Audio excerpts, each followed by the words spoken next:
Hello and welcome to my channel in Procurement Mentors. We are going to be discussing episode 7 of Q&A series today, cost efficiency versus ROI. So we've had another question from Fahad in the book. God, he asked some good questions. How can organizations balance cost efficiency and quality in procurement to optimize ROI without increasing operational risk? This is an interesting question. First of all, how do you optimize cost efficiency in any environment while maintaining quality? So when you're doing any kind of tendering exercises or RFQ exercises, make sure on the evaluation side, on the evaluation criteria side, you've got cost and quality mix proper. Some people do 30% cost, some tenders are 20% cost, 30% cost in weighting, and some things are 60%, 70% in quality weighting.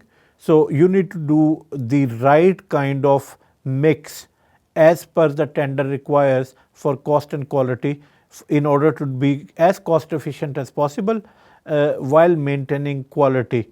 So that's the first thing. The second thing is, in terms of operational risk, know your internal, external operational risks basically. You can get some real-time softwares nowadays which can basically do that for you.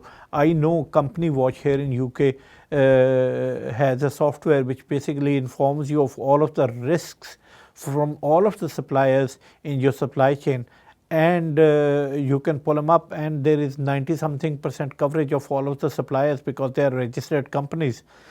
Then you can hold internal meetings with surveys essentially to understand what your internal risks are and heat map them essentially. That way you have an idea of internal risks and external risks. For external risks, you can choose to do scenario planning around your company, doing pestle analysis, political, environmental, socio-cultural, legal.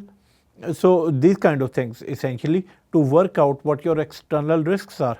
Overlay this information about internal risk and external risks to get you in real time a feedback on what the possible risks are. Then you can do the cost efficiency exercises, not increasing the risk variation on your risk variation side. A lot of these things nowadays are becoming more dynamic. There are companies like Nimble and Pectum out there which are basically trying to deal with AI from this perspectives. There is research going on. I think last I was reading, it was Stanford University that was doing some research on the uses of AI in supply chain sphere per se.